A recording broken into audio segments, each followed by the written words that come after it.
Okay, the game plan here is to determine the length of a simple pendulum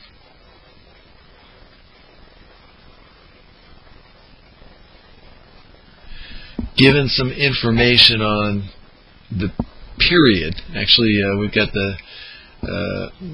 this time represents 100 times the period, but the relationship between the period and the length of the pendulum is simply 2 pi times the square root of L over G, where G is the gravitational force constant. I have something I'm going to call Tn, which can be used to solve for T just by dividing by 100. So Tn, where n is equal to 100, and I want to go with that symbol n, where n is equal to 100, substitute values at the very end. The idea is, the time for 100 oscillations is going to be 100 times the time for one oscillation. So I just have to divide the time for n oscillations by whatever n is in order to get the period. Alright, so I can substitute that into that expression. Tn over n is equal to 2 pi square root of L over G, and I'm supposed to be solving for L, so I think I'll go ahead and take the square root. I'll square both sides. So Tn squared over n squared is equal to 2 pi all squared times L over G. I'm going to solve for L. I think I'll multiply both sides by G. So I got G Tn squared. Then I'll divide both sides by 2 pi squared, which is 2 pi all squared, which is just 4 times pi squared. So I have a 4 pi squared over here times n squared, and that's equal to L. So now all I have to do is switch sides. That is, L is equal to G Tn squared over 4 pi times n squared. So I got to substitute values and evaluate. They gave Tn in a slightly funny way. Tn is 4 minutes and 32.06 seconds. So Tn is 4 minutes plus 32.06 seconds. That's 4 minutes times 60 seconds per minute plus 32.06 seconds. That'll give us an expression. And this part is exact right here, so whatever the plus and minus was before, I haven't changed that at all.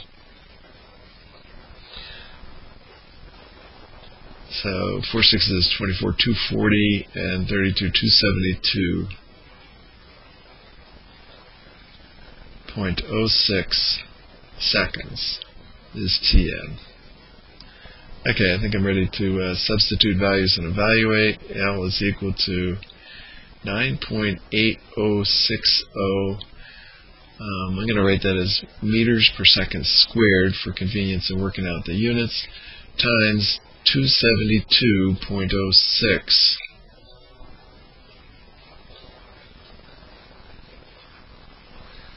seconds all squared, and then divided by, this was a 4 pi squared. Yeah, just copied that wrong. 4 times pi squared times n is 100 exactly squared, the integer 100 squared. So I'm just going to substitute those values into the calculator. Let's go ahead and do that. I got 9.806 times 272.06 squared, and then divided by and then a big mess there. So I'll put parentheses, 4 times pi squared and times 100 squared, and that should do it. Hit the enter button here, and I got 1.8385 meters. 1.8385 meters.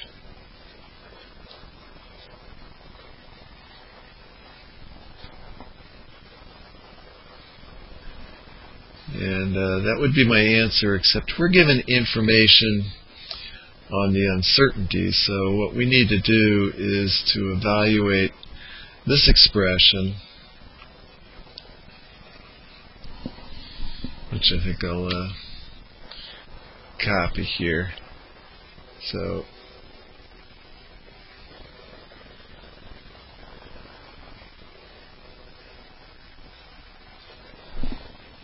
try Control C on that one,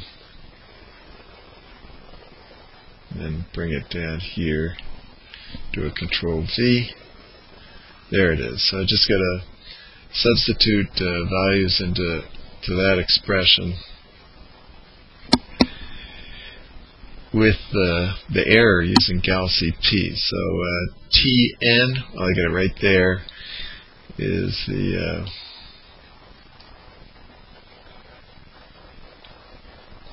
272.06 seconds, and then look up here to, here it is, it came from there, and it's plus or minus 15, and that's supposed to correspond to the last 2 digits here, so that's 0.15. So plus or minus 0.15 seconds. And then n is exactly equal to 100.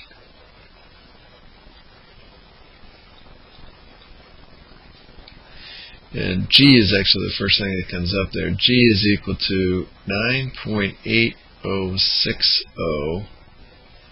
I'm going to write this one this way.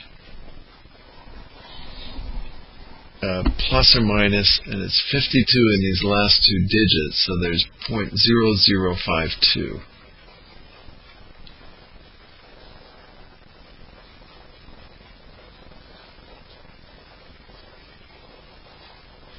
And that's meters per second squared is the units, the way I'm writing it. Normally newtons per kilogram, but I wanted to check and make sure the units worked out here. Actually, so I got seconds squared times 1 over seconds squared does indeed leave me meters. So let's consider that checked. And then, so I got to use Gal-CP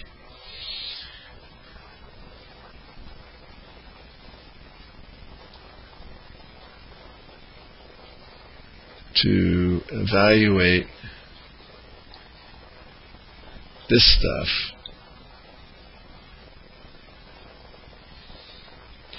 with these values. Alright.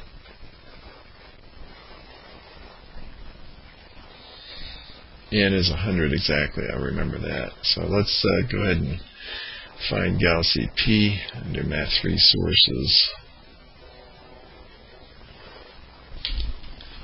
Open it up.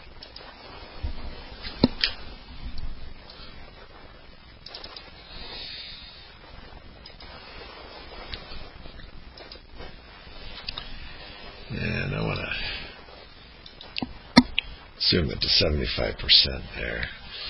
So let's see, my name goes there. They call me Professor Schnick. And I gotta change this thing. I'm solving for L. Actually, maybe I can make it so see what's going on here.